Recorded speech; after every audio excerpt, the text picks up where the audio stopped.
बिस्मिल्लाहिर्रहमानिर्रहीम। Dear students, क्या हाल चाल हैं आपके? उम्मीद है कि आप ठीक होंगे। आपकी सेहत तबीयत इंशाअल्लाह ताला ठीक होगी। अच्छा बेटे, इस तरह से है कि हम जो रिएक्शंस पढ़ रहे थे, आपको याद है कि हमने स्टार्ट किया था आपके अल्डिहाइड के और कार्बोनाइल के जो रिएक्शंस थे उनकी रिएक्टिविटी हम डिस्कस कर चुके थे। आज रिएक्शन ऑफ कार्बोनाइल कंपाउंड्स जो हैं वो डिस्कस करने की कोशिश करनी है। अब रिएक्शन ऑफ कार्बोनाइल कंपाउंड में जो हम सबसे पहले रिएक्शंस पढ़ने जा रहे हैं, जो आज हम डिस्कस करेंगे, वो न्यूक्लियोफिलिक एडिशन रिएक्शंस हैं। बेटा, न्यूक्लियोफिलिक एडिशन रिएक्शंस, आपको इस बात की समझ है कि न्यूक्लियोफिलिक हम उस स्पीशीज को कहते हैं जिसके ऊपर नेगेटिव चार्ज होता है। मेजॉरिटी में न्यूट्रल भी कुछ इलेक्ट्रोफाइल्स हो सकते हैं, लेकिन मैं यहाँ पे सिर्फ आपको जो टॉपिक से रिलेट है उसको पे ही बात करना चाहता हूँ कि जो नेगेटिव चार्ज है हम उसे न्यूक्लियोफाइल कहते हैं। सही है बेटा जी।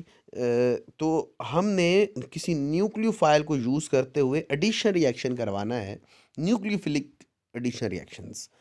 बेटा, अब न्यूक्लियोफिलिक एडिशन रिएक्शन में जो पहली किस्म हम यूज़ कर रहे हैं, आपको याद होगा लास्ट टाइम में हमने पढ़ा था कि बेस कैटलिस्ट होगा तो फिर क्या होगा, एसिड कैटलिस्ट होगा तो फिर क्या होगा। तो आज हम वही सबसे पहले न्यूक्लियोफिलिक एडिशन रिएक्शन में सबसे पहले बेस कैटलाइज्ड एडिशन रिएक्शंस पढ़ रहे हैं। अब बेस कैटलाइज वो है जिसके अंदर कोई base as a catalyst use होती है। बहरहाल कि बेस कैटलाइज रिएक्शंस को हम देखने की कोशिश करते हैं, ये क्या है। तो कहता है a base catalyse nucleophilic addition reaction will take place with the strong nucleophilic reagent. कहता है ये तब होगा जब स्ट्रॉन्ग न्यूक्लियोफिलिक एजेंट होगा। This base react with the reagent and generate a nucleophile. कहता है कि ये क्या करेगी, बेस इस न्यूक्लियोफाइल के साथ रिएक्ट करेगी और वहाँ से एक स्ट्रॉन्ग किस्म का न्यूक्लियोफाइल जनरेट करके देगी। And the addition is initiation by the attack of nucleophilic on the electrophilic carbon of carbonyl group. कहता है कि अब वो जो बेस जिससे रिएक्ट करके न्यूक्लियोफाइल बनेगा, अब वो न्यूक्लियोफाइल नेगेटिव चार्ज वाला इलेक्ट्रोफिलिक कार्बन पॉजिटिव चार्ज वाले, क्योंकि हमने इसमें बात की थी कि कार्बोनाइल में जो कार्बन उस पर पॉजिटिव चार्ज होता है, लिहाजा जो हमारे पास न्यूक्लियोफाइल होगा वो अटैक कर जाएगा बेटा किसके ऊपर, किसके ऊपर बेटे, कार्बन के ऊपर। The mechanism of the reaction is follows. वो पहले एक जनरल मैकेनिज्म की बात करता है और यहाँ पे वो दिखाता है। ये देखो, ये ओ एच नेगेटिव एक न्यूक्लियोफाइल है। सही है जी। अब ये है बेस। एनी प्रॉब्लम जी? ये कोई आपके पास बेस है, कोई भी न्यूक्लियोफाइल जिसके साथ एच है, तो वो कहता है कि ये ओ एच यहाँ से एक एच लेगा और वाटर बन जाएगा, ये देखें, और यहाँ पे एक न्यूक्लियोफाइल क्या हो जाएगा, फारिग हो जाएगा। एक ओ एच बेस किसी भी न्यूक्लियोफाइल के साथ किसी के साथ रिएक्शन करेगा, एच साइड पे कर देगा और न्यूक्लियोफाइल अलग कर देगा। अब ये जो न्यूक्लियोफाइल डेवलप हुआ है इसके ऊपर नेगेटिव चार्ज है। अब ये नेगेटिव चार्ज क्या करेगा बेटे, कार्बन पे अटैक करेगा। यहाँ पे देखें तो ये वाला बॉन्ड इसके साथ डेवलप हो जाएगा, न्यूक्लियोफिलिक कार्बन के साथ बॉन्ड हो जाएगा, और ये कार्बन टू ऑक्सीजन का जो डबल बॉन्ड है ये कन्वर्ट होकर किस में रह जाएगा, सिंगल बॉन्ड में। और ये आपका पास जो ओ है ये नेगेटिव फॉर्म में ही रहे, ओ नेगेटिव फॉर्म में रह जाएगा।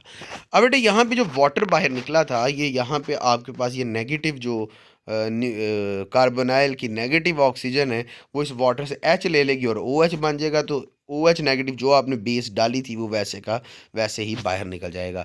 यानी कि यहाँ पे आप देखेंगे हुआ क्या है। अगर मैं इसका एक मुकम्मल एक स्केच आपके सामने रखना चाहूँ तो मैं ये कह रहा हूँ, एक ये बेस का ओ एच जो है ये आएगा, ये किसी भी आप फाइल आपने जनरेट करवाना है उसके साथ रिएक्शन करेगा। ये ओ एच यहाँ से एच कैरी करेगा और वाटर में खुद को कन्वर्ट कर देगा, न्यूक्लियोफाइल अलहदा हो जाएगा जिसके ऊपर नेगेटिव चार्ज होगा। अब ये जो न्यूक्लियोफाइल है ये चेंज हो सकते हैं, अगर हम रिएक्शंस में देखते हैं। बहरहाल अभी अब इससे न्यूक्लियोफाइल समझें कि ये न्यूक्लियोफाइल जो नेगेटिव है, अब बेटा क्या करेगा, न्यूक्लियोफाइल इस कार्बन पे अटैक करेगा। कार्बन क्या है, पॉजिटिव है, न्यूक्लियोफाइल क्या है, नेगेटिव है। अब इस कार्बन के देखो दो बॉन्ड तो यहाँ पे किसी और के साथ लगे होंगे, या दोनों एच होंगे या CH3 होगा, कुछ भी होगा, इससे हमें गर्ज नहीं है। लेकिन यहाँ पे डबल बॉन्ड ऑक्सीजन है। जब ये वाला न्यूक्लियोफाइल इस डबल बॉन्ड ऑक्सीजन जिस कार्बन के साथ लगी है इसके ऊपर अटैक करेगा, तो बेटा ये वाला डबल बॉन्ड टूट के सिंगल बॉन्ड में कन्वर्ट हो जाएगा। और जब ये वाला डबल बॉन्ड टूट के सिंगल बॉन्ड में कन्वर्ट होगा तो एग्जैक्टली इस ऑक्सीजन के ऊपर प्योरली नेगेटिव चार्ज आ जाएगा। अब जब ये वाला नेगेटिव चार्ज आया है बेटा, ये वाला जो नेगेटिव चार्ज है, अब ये ऊपर दिए गए ये जो वाटर का मॉलिक्यूल निकला था, इसमें आपको याद होगा तो हमारे इस रिएक्टेंट का H शामिल था। अब ये वाला वाटर का मॉलिक्यूल लिया जाएगा, ये ऑक्सीजन वाला का नेगेटिव वाला मॉलिक्यूल लिया जाएगा। अब ये नेगेटिव ऑक्सीजन इस वाटर के मॉलिक्यूल से H लेगा और ये देखें यहाँ पे OH बन जाएगा, और ये OH नेगेटिव जो हम एडिशन में इनिशियल स्टेज में डाल रहे थे वही प्रोडक्ट के तौर पे बाहर आ जाएगा। ये हमारा रिएक्शन का एक जर्नल मैकेनिज्म था। यहाँ तक बात समझ आती है बेटे आपको? अच्छा जी, अब हम देखते हैं कि अगर हमारे पास कोई acid of addition of hydrogen cyanide, ये हम जो आपका पढ़ा था हमने बेस कैटलाइज रिएक्शन, इसकी पहली किस्म पढ़े हैं जी, कौन सी? Addition of hydrogen cyanide. अब क्या होगा, गौर फरमाइएगा। यहाँ पे मैकेनिज्म नहीं है, आगे जाके इसका मैकेनिज्म है। अभी सिंपल ये कहानी समझे कि क्या होगा। बेटा देखो, आगे जाके हम इसको तफसील में पढ़ने की कोशिश करेंगे, लेकिन यहाँ पे आप बात समझिएगा।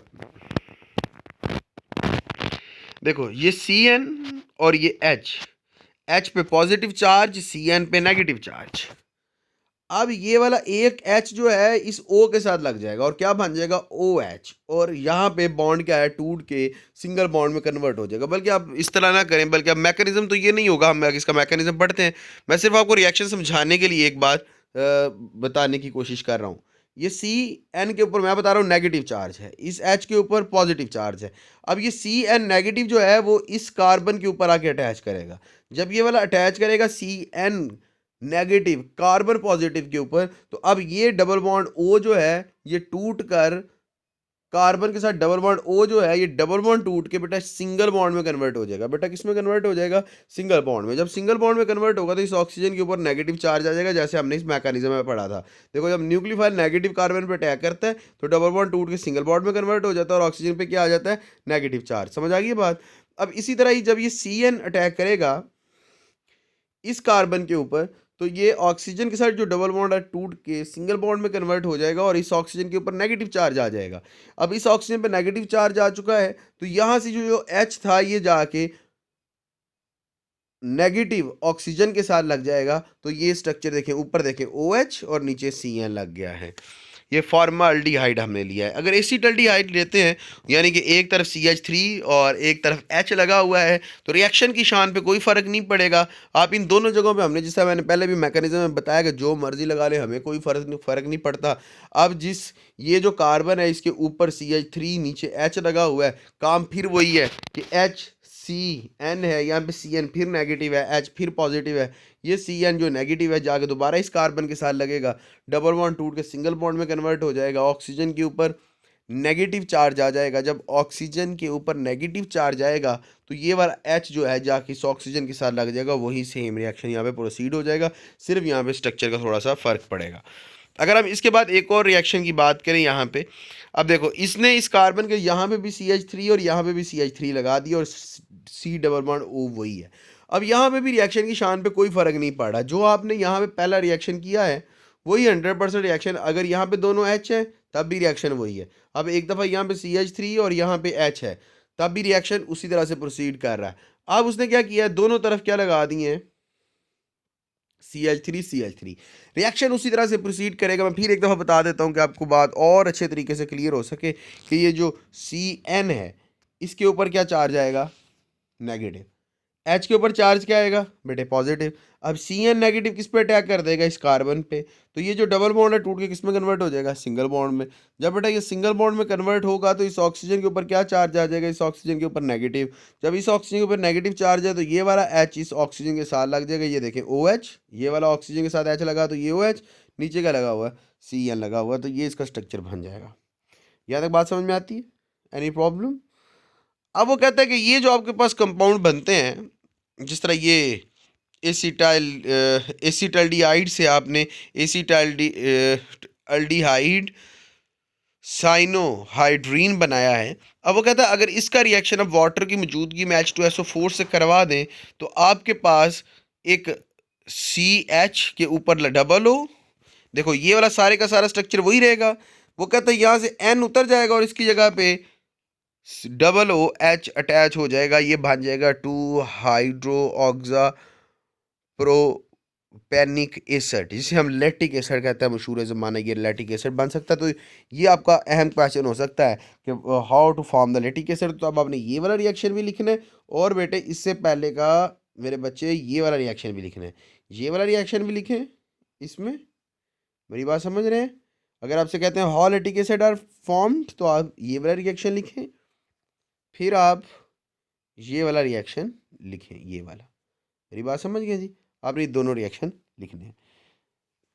ये बड़ा ही अच्छी इसने लास्ट में लाइन लिखी है कि this reaction is used to the synthesis of alpha hydroxyl acid that contain the one carboxylic atom and more than the number of carbon atom straight aldehyde और कीटोन। कहता है बाकी एल्डिहाइड और ketone आप आगे जाके करते रहेंगे।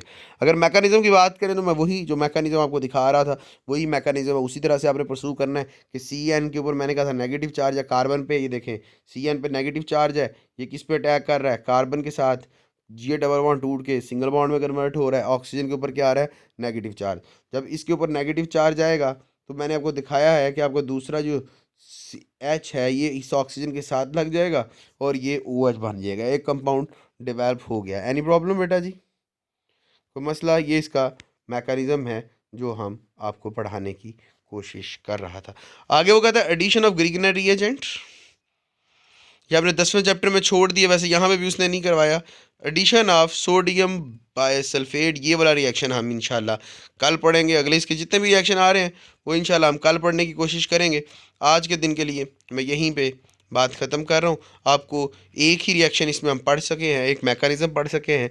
न्यूक्लियोफिलिक एडिशन रिएक्शन में हमने बेस कैटलाइज रिएक्शंस पढ़े हैं कि बेस कैटलाइज रिएक्शन में क्या होता है। उसके बाद हमने इसका एक जनरल मैकेनिज्म पढ़ा है, फिर हमने एक इसका रिएक्शन पढ़ा है addition of hydrogen cyanide. Last में हमने लैक्टिक एसिड की प्रिपरेशन पढ़ी है, how lactic acid are formed, फिर हमने उसका मैकेनिज्म पढ़ा है। ये हमारा आज का टॉपिक था। तो बेटे इसके अंदर शॉर्ट क्वेश्चन बहुत अहम है, आ सकता है पेपर के अंदर, कोई इतराज़ नहीं है। How lactic acid are form तो क्या लिखना है मैं बता चुका हूँ। Addition of hydrogen cyanide short question आ सकता है, बिल्कुल आ सकता है। उसके बाद एक शॉर्ट क्वेश्चन और भी आ सकता है कि what is the general mechanism of acid base addition reactions, ये शॉर्ट क्वेश्चन है। बेटे अगर ये लॉन्ग क्वेश्चन आएगा तो वो भी कंप्लीट नहीं हुआ। अगर वो लिख देगा write the note on base catalyse addition reaction, तो वो भी कंप्लीट नहीं हुआ। उसके लिए हमें एक दो रिएक्शन अभी और पढ़ने पड़ेंगे कि हम अच्छी तरह से उसको मुकम्मल तौर पे क्लियर कर सकें कि क्या होते हैं। तो जब भी अगली किस्म आएगी तो मैं आपको बता दूंगा, लेकिन अभी तक लॉन्ग क्वेश्चन हमारा कंप्लीट नहीं हुआ। शॉर्ट क्वेश्चन इसमें जो आ सकते थे वो मैंने कंप्लीट कर दिए हैं। तो इसलिए बेटा इन रिएक्शंस को सुनने की कोशिश करना, लेक्चर को ध्यान से सुनिएगा, समझने की कोशिश करना। अल्लाह ताला आपका हाफिज़ हो, अल्लाह ताला आपका हाफिज़ हो। फ़ी अमान अल्लाह। अल्लाह हाफिज़।